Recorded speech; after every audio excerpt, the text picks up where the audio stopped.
આજે આંતરરાષ્ટ્રીય યોગ દિવસ નિમિત્તે સુરત શહેરમાં અનેક જગ્યાએ યોગ દિવસની ઉજવણી કરવામાં આવી। અડાજણ ખાતે બદ્રીનારાયણ મંદિરમાં ઉત્સાહભેર યોગ દિવસની ઉજવણી કરાઈ। આંતરરાષ્ટ્રીય યોગ દિવસે વિશ્વભરમાં યોગ પ્રાણાયામ કરી રોગ મુક્ત રહેવા યોગ સાધકો ઉમળકાભેર ભાગ લઈ રહ્યા છે, ત્યારે દેશના વડાપ્રધાન નરેન્દ્ર મોદી સહિતના લોકોએ આજે યોગ અને પ્રાણાયામ કરી ભારતવાસીઓને દરેક વર્ગને હવે યોગ તરફ કાયમી વળવા હાકલ કરી છે। ત્યારે સુરત શહેરમાં અનેક જગ્યાએ ડેલી યોગ પ્રાણાયામ થકી શાંતિ કા સૂત્ર યોગ સે જીવન તન મન અને આત્માને જોડે સકારાત્મક ઉર્જાથી લબાલબ અને રોગ મુક્ત રહેવા સાથે અનેક લોકોને યોગ પ્રાણાયામથી દવા બંધ થઈ છે અને ટેન્શનમાંથી બહાર આવી શકે છે। ત્યારે સુરતના અડાજણ વિસ્તારમાં આવેલા બદ્રીનારાયણ મંદિરના પરિસરમાં ઓમ શિવ યોગ પરિવાર અને મંદિરમાં રહેતા ઋષિ જીવન જીવતા લોકો સાથે અનોખો ત્રિવેણી સંગમમાં આજે યોગ દિવસે ખાસ આયોજન કરવામાં આવ્યું હતું, જેમાં યુવા વર્ગથી લઈને વયોવૃદ્ધ સુધીના લોકોએ યોગ પ્રાણાયામના વિવિધ પ્રકારના આસનો કર્યા હતા અને યોગ એક દિવસ જ નહીં પણ 365 દિવસ જીવનનો મંત્ર બનાવવા માટે અપીલ કરી હતી। મારું નામ શિવાની મનોજભાઈ ઘીવાલા છે। ઓમ શિવ યોગની સંસ્થા ચલાવું છું અને છેલ્લા 10 વર્ષથી અમારા ક્લાસ રેગ્યુલર ચાલે છે। આજે યોગ દિવસ છે, કે પ્રકારનો કોઈ આયોજન કરાયું? યોગ દિવસ છે, કે પ્રકારનો કોઈ આયોજન કરાયું? હા, જે પ્રોટોકોલ બતાવવામાં આવેલા છે તે પ્રમાણેના બધા આસન અમે આજે યોગ ડે માં કરેલા છે। ખાસ શું કહેશો, કારણ કે એક દિવસ યોગથી કોઈ ફરક નથી પડતો? હા, ના, એક દિવસથી નહીં, જેમ કહેવાય છે કે ભાઈ તમારી શ્વાસ છે તેમ તમારા યોગ તમારા જીવનમાં હોવા જોઈએ।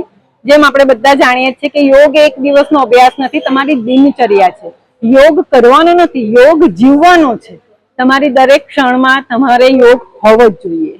યોગ કરવાથી ખાસ કરીને સિનિયર સિટીઝનોમાં મોટા ભાગે કેટલા ફાયદા થતા હોય છે? સિનિયર સિટીઝનની વાત કરીએ મોટા ભાગે તો મેં જોયું છે કે મારા રેગ્યુલર બેચમાં કેટલા બધાની દવા ઓછી થઈ છે અને ઘણાની દવા બંધ પણ થઈ છે।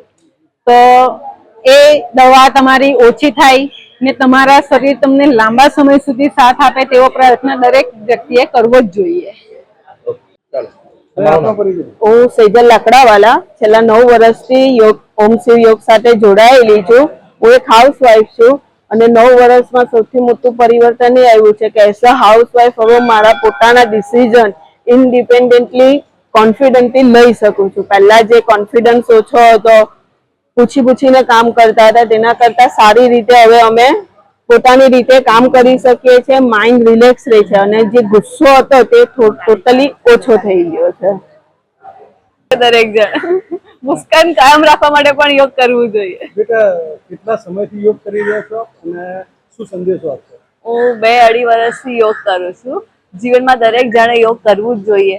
મોદી સાહેબે જે પેલું કહે ને કે જે જ્યોત ચાલુ કરી છે એ જ્યોત દરેક જગ્યાએ જવી જ જોઈએ। હર ઘર યોગ નો આપણે સિદ્ધાંત અપનાવવો જ જોઈએ જીવનમાં। દીકરા, વાત કરીએ તો તમારા જીવનમાં શું પરિવર્તન આવ્યું?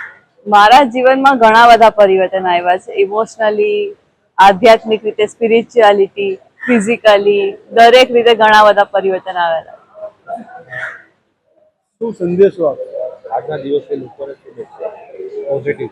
દરેક જણે યોગ કરવું જ જોઈએ। યોગ એકલું વેઇટ લોસ કે ફિઝિકલ સુધી સીમિત નહીં રાખવું જોઈએ, તમારા ઇમોશનલી અને આધ્યાત્મિક રીતે પણ બહુ આગળ તમને લઈ જઈ શકે છે। હું હિના વિધાની છું। હું 4 થી 5ના બેચમાં આવું છું। શિવ યોગ અમારું એવું છે, યોગ કરવાથી મન એકદમ શાંત, કુલ થાય છે ને બોડી પૂરી ચેન્જ થઈ જાય છે, એટલી રિલેક્સ થાય છે ને બોડી એટલી।